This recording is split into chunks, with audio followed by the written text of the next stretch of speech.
ആർആർഇ വ്ളോഗ്സിന്റെ മറ്റൊരു വീഡിയോയിലേക്ക് എല്ലാവർക്കും സ്വാഗതം. ബാംഗ്ലൂരിൽ എത്തിയതിനു ശേഷം എവിടേക്ക് അടുത്ത് ടൂർ പോകുക എന്ന സീരിയസ് ഡിസ്കഷനിലായിരുന്നു ഞങ്ങൾ. അപ്പോഴാണ് ഹംപിയെക്കുറിച്ചൊരു സജഷൻ വന്നത്. പണ്ട് സ്കൂളിൽ ഹിസ്റ്ററിയിൽ ഹംപിയെക്കുറിച്ച് പഠിച്ചിട്ടുണ്ട്, പക്ഷെ അന്ന് ഹംപിയുടെ പ്രാധാന്യത്തെക്കുറിച്ച് അറിയത്തില്ലായിരുന്നു. നഴ്സറിയിൽ പഠിച്ച ഹംറ്റി ഡംറ്റി സാറ്റോണെ വാളാണ് ഓർമ്മ വന്നത്. എന്നാൽ ഇന്നിതൊരു ഹെറിറ്റേജ് പ്ലേസ് ആണെന്നും ഇതിന് ഹിസ്റ്ററിയിൽ ഒരു വലിയ ഇമ്പോർട്ടൻസ് ഉണ്ടെന്നും ഒക്കെ മനസ്സിലായതുകൊണ്ട് അത് കാണാനും വലിയ ആഗ്രഹം തോന്നി. അപ്പോൾ നമ്മളിപ്പോൾ നേരെ ബാംഗ്ലൂരിൽ നിന്ന് ഹംപിയിലേക്കാണ് പോകുന്നത്. ഇവിടെ നിന്ന് 6 hours ട്രാവലുണ്ട്. രാവിലെ 6:30യോടെയാണ് നമ്മൾ ഈ ട്രിപ്പ് സ്റ്റാർട്ട് ചെയ്തത്.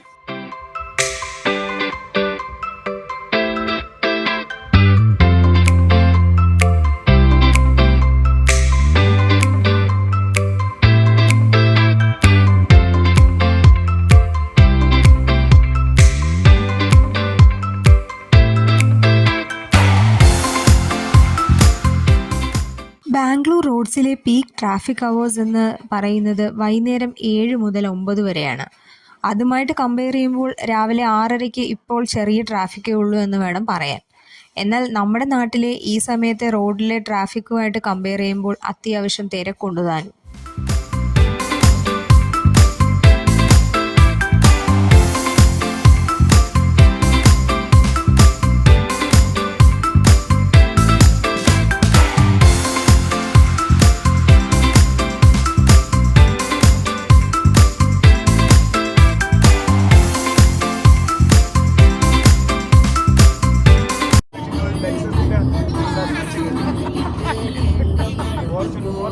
ഹംപിയിലേക്കുള്ള ട്രിപ്പിനൊരു പ്രത്യേകതയുണ്ട് കേട്ടോ. ഞങ്ങൾ 5 പേരെ കൂടാതെ ഏട്ടൻ്റെ അനിയത്തിയും ഹസ്ബൻഡും മോനും കൂടെയുണ്ട്. മാളും നീനും ആദിയും കാശി കൂടെ ഉള്ളതിൻ്റെ സന്തോഷത്തിലാണ്. 4 പേര് രാവിലെ 4:30 എണീറ്റതാണ് ഹംപിക്ക് പോകാനായിട്ട്. കാറിലിരുന്ന് ഉറങ്ങിക്കോളാൻ പറഞ്ഞിട്ട് അവർക്ക് ഉറക്കം വരുന്നില്ലത്രേ.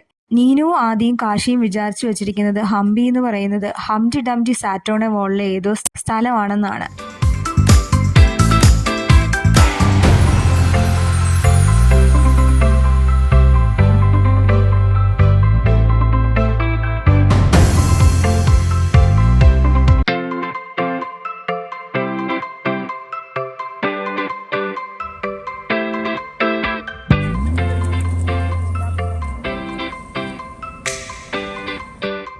ഇടയ്ക്ക് വെച്ച് ഞങ്ങളൊന്ന് ഫ്രഷ് ആവാനായിട്ട് ഇറങ്ങിയതാണ് കേട്ടോ.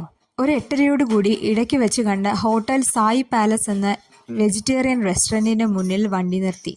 അവിടുന്ന് ബ്രേക്ക്ഫാസ്റ്റും കഴിച്ച് ഒന്ന് ഫ്രഷ് ആയതിനു ശേഷം വീണ്ടും ഹംപിയിലേക്കുള്ള യാത്ര തുടർന്നു.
ഇപ്പോൾ ദേ വഴിയിൽ ഒരു റിവർ കണ്ട് കാർ നിർത്തിയതാണ്. ആ വഴിയിൽ പോകുന്ന എല്ലാവരും നിർത്തി നോക്കുന്നുണ്ട്, ഫോട്ടോസ് എടുക്കുന്നുണ്ട്. കുറച്ച് മുന്നിലായി ഞങ്ങളും നിർത്തി. തുംഗഭദ്ര റിവർ ആണെന്ന് മനസ്സിലായി.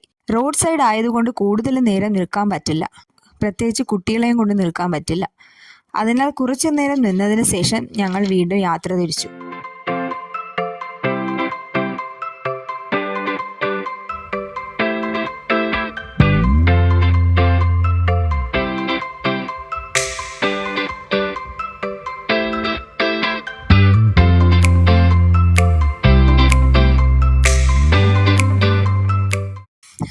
ഒരു മണിയോടുകൂടി ഞങ്ങൾ ഹംപിയിലെത്തി. ഇവിടെ ഹോട്ടൽസും റിസോർട്ട്സും ഒക്കെ കുറവാണ്. ഹോം സ്റ്റേ ആണ് കൂടുതലും ഉള്ളത്.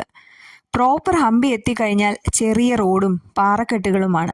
കുട്ടികൾക്കെല്ലാം നല്ല വിശപ്പ് വച്ചു തുടങ്ങിയിരുന്നു. ഞങ്ങൾ നേരെ ഹോം സ്റ്റേയുടെ അടുത്തുള്ള റെസ്റ്റോറൻറ്റിൽ ലഞ്ച് കഴിക്കാൻ കയറി. ഇവിടെയുള്ള റെസ്റ്റോറൻറ്റ്സ് ഒക്കെ വീടിനോട് ചേർന്ന് പ്രവർത്തിക്കുന്നതാണ്.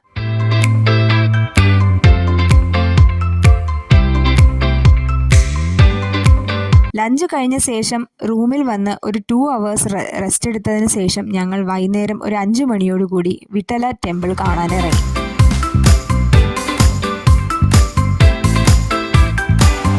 ഇനി അടുത്ത് ടിക്കറ്റ് എടുക്കേണ്ടതുണ്ട്. ക്യാഷായും ഗൂഗിൾ പേയോ ആയി എല്ലാം ടിക്കറ്റ് എടുക്കാം. ടിക്കറ്റ് എടുക്കുന്ന സ്ഥലത്ത് നിന്ന് ക്ഷേത്രത്തിലേക്ക് ഏകദേശം 20 മിനിറ്റോളം നടക്കാനുണ്ട്.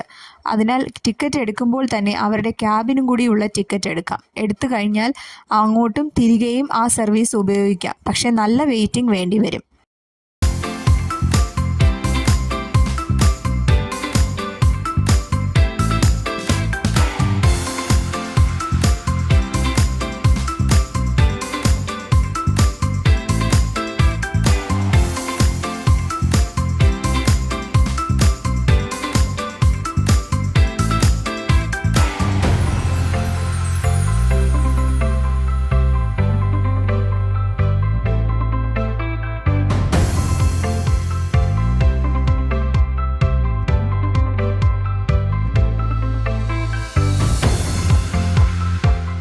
ഹംപിയിലെ ഏറ്റവും ജനപ്രിയ മോണുമെൻറ്റ്സിലൊന്നാണ് വിജയവിത്തല ക്ഷേത്രം.